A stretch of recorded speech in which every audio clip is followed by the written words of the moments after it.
Bonjour et bienvenue, une guidance flash avec l'oracle de la Terre Sacrée. Donc voici la couverture, voilà, magnifique oracle, je sais que beaucoup d'entre vous l'aiment beaucoup. Très belle carte centrale.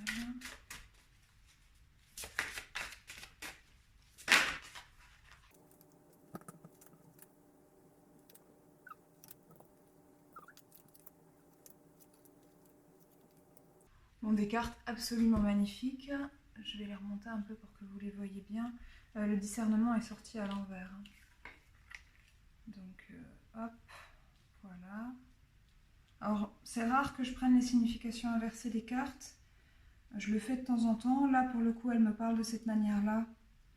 Donc, c'est comme ça que je vais les interpréter. D'accord. Alors, je vois pour vous une opportunité. C'est probablement un tirage sentimental ou pour le moins un tirage relationnel. Je vois une opportunité qui s'offre à vous. Il y a quelqu'un qui vous aime énormément. Il y a quelqu'un qui est plein de... Alors je vais en parler d'une manière sentimentale, amoureuse, mais peut-être que vous pouvez rabaisser légèrement les choses vers de l'amitié ou adapter les choses à vos circonstances. Je vous rappelle que c'est un tirage général, hein, donc les messages ne pourront pas s'adresser à tout le monde. En tout cas, là, je vois une personne qui brûle de désir pour une autre personne, dont le cœur vraiment est rempli de ce feu, de cet amour, de cette passion pour une autre personne. Maintenant, je sens que cette personne, c'est peut-être vous, c'est peut-être votre autre, n'est pas dans les bonnes dispositions pour accueillir cet amour et pour le faire fructifier. Je vois que ici, dans la partie inférieure, vous avez pu vivre des choses difficiles par le passé, vous avez pu être trahi, trompé, avoir en vous un certain nombre de traumatismes du point de vue du relationnel. Et ça vous a amené à être très centré sur vous-même. Et peut-être du fait de ce recentrage et de cette protection que vous placez sur vous et qui est peut-être une protection excessive, il se peut que vous ne laissiez pas l'espace nécessaire à cette flamme pour grandir et pour pouvoir prendre corps en vous également et pour pouvoir aussi venir s'installer dans votre vie. Donc je vous sens très sur la défensive, très méfiant et toutes les cartes de perception et de réaction sont sorties inversées. C'est-à-dire que vous n'avez pas la bonne réaction par rapport à cette personne, peut-être à une déclaration d'amour d'ailleurs.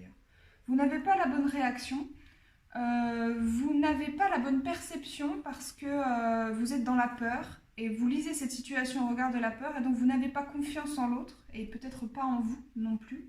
Donc vous n'avez pas la bonne perception, vous ne discernez pas de la bonne manière, vous ne vous posez pas les bonnes questions et du coup vous restez coincé. Ce mouvement vers quelque chose de beaucoup plus chaleureux, de beaucoup plus doux, de beaucoup plus beau ne peut pas avoir lieu parce que vous êtes beaucoup trop centré sur votre passé et sur vos traumatismes passés. Le résultat, c'est que vous vous coupez d'une certaine forme de réussite, vous vous coupez d'une certaine forme d'abondance, vous refusez l'amour qui vous est offert et vous vous enfermez par peur. C'est vraiment la peur qui va dominer ici. Je vois quelqu'un qui se coupe de ses énergies d'amour par peur de revivre des événements traumatisants. C'est très dommage parce que on dit que la peur ne vient pas de Dieu. Ça, c'est quelque chose qui se dit dans le milieu chrétien. Mais c'est vraiment ça qu'il faut retenir. La peur, c'est une énergie de l'ego, c'est une énergie du mental, et ça n'est pas ce qui vient de l'âme, ce qui vient du cœur. La peur, c'est une énergie exclusivement bloquante. Alors bien sûr, il y a des peurs qui sont salutaires, quand c'est une peur instinctive, viscérale, qui vient vous alerter d'un danger réelle et qui vous incite à la fuite ou au combat, c'est une peur qui est légitime, c'est une peur, c'est un système de défense qui est légitime. Mais quelquefois, quand on a vécu des choses traumatisantes, cette peur, elle s'exacerbe et vous finissez par analyser comme des signaux dangereux, des choses qui n'en sont pas. Ici, regardez ces cartes, elles sont magnifiques, elles sont lumineuses. La personne en face de vous n'a pas d'intention négative. Elle est tout amour. Cette personne est tout amour. Et la personne qui lui fait face, vous ou une personne de votre entourage, encore une fois, voilà, les énergies sont interchangeables, ça peut parler pour vous ou pour une personne que vous connaissez. Eh bien cette personne en face n'accueille pas ça, elle bloque ça parce qu'elle suppose qu'on a de mauvaises intentions envers elle. Et c'est vraiment dommage, on voit ce personnage ici qui se tient à côté d'un arbre, et cet arbre est beaucoup plus petit que lui, il demanderait à grandir, à s'épanouir, mais il ne le peut pas parce que le mental le bloque. Je vais demander peut-être un conseil pour vous.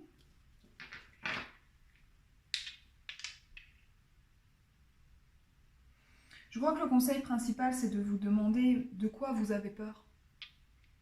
Qu'est-ce qui vous fait peur? Interrogez cette peur en vous. Au pire, il peut se passer quoi? Au pire, il va se passer quoi? Qu'est-ce que vous avez survécu à ces traumatismes passés? Qu'est-ce qui peut vous arriver au pire? Si vous laissez sa chance à cette personne, si vous vous ouvrez à cette possibilité, au pire, il peut se passer quoi? Autre question qui peut être pertinente, est-ce que c'est le bon moment? Le tirage m'indique que vous n'êtes pas prêt, donc en tout cas, une des deux personnes n'est pas prête à vivre cet amour. Alors, comment faire pour être prêt? Quel chemin emprunter pour accéder à une libération vis-à-vis de ses peurs? Quels actes poser dans le concret pour être capable d'ouvrir son cœur à cet amour? Alors après, que ce soit avec cette personne ou pas, hein, cette personne, on n'est pas tenu de vous attendre, bien évidemment, mais en tout cas, cette chose qu'elle vous propose, c'est ce à quoi vous pouvez aspirer de plus beau en termes de relation. Voilà, on aspire tous à être aimés de cette manière-là. C'est un amour magnifique. Alors pour réussir à vous ouvrir à cet amour-là, comment faire?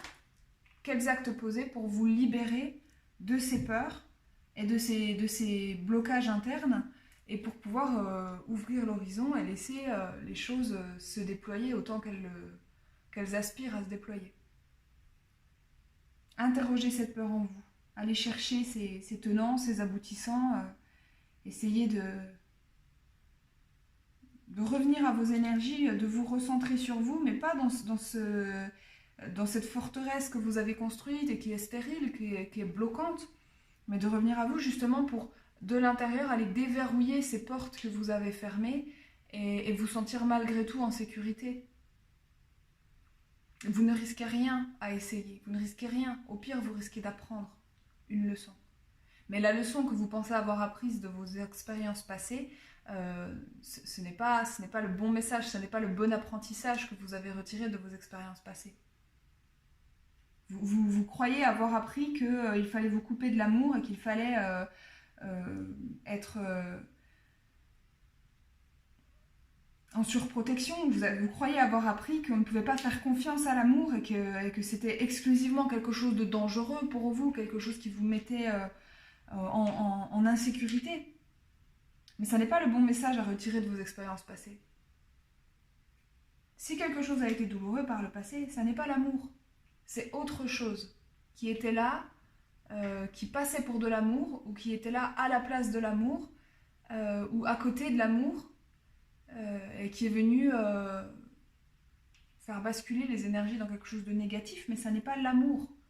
L'amour, ça n'est que ça n'est que de la beauté, ça n'est que de la lumière. Vos expériences négatives, vous pensez que c'était de l'amour, vous pensez que ça vous mène à vous méfier de l'amour, mais ça n'est pas le cas. Et donc il faudrait peut-être revenir à ces énergies passées pour inverser votre perception, pour comprendre les choses d'une manière différente et pouvoir vous ouvrir et avancer. Je trouve que le message est très joli, quoique la situation soit compliquée. Il y a une carte que je ne vous ai pas montrée, qui est cette carte des perspectives, excusez-moi, on vous invite à ouvrir votre regard sur les horizons qui vous sont proposés. On vous propose des horizons de lumière, on les met à votre disposition, vous n'avez qu'à les saisir. Vous n'avez qu'à saisir cette opportunité pour créer une abondance, une fertilité dans votre vie, pour vous épanouir, pour rayonner. Et la réaction que vous avez vous coupe de cette abondance. C'est vous qui vous en coupez tout seul. Donc je pense vraiment qu'il y a une réflexion à avoir sur ça, sur la raison qui vous pousse à vous couper de cette manière-là, de l'abondance à laquelle vous pouvez accéder. Et alors quel que soit ce type d'abondance, mais là pour le coup c'est vraiment, je le sens dans l'émotionnel, dans le relationnel, il y a quelque chose de très beau qui pourrait se déployer et que vous bloquez par peur. Et vous inquiétez pas, hein, si cette personne-là, si c'est pas le bon timing avec cette personne-là parce que vous n'êtes pas prêt, il y aura d'autres personnes plus tard lorsque vous serez prêt. Travaillez sur vous dans un premier temps et puis ne vous braquez pas et souvenez-vous que si une opportunité passe, une autre se présentera plus tard lorsque ce sera le bon moment, lorsque ce sera votre heure et lorsque vous aurez toutes les capacités pour saisir cette opportunité. Voilà, j'espère que cette guidance vous aura plu, qu'elle vous aura apporté des messages. Et puis je vous souhaite une excellente journée. Au revoir.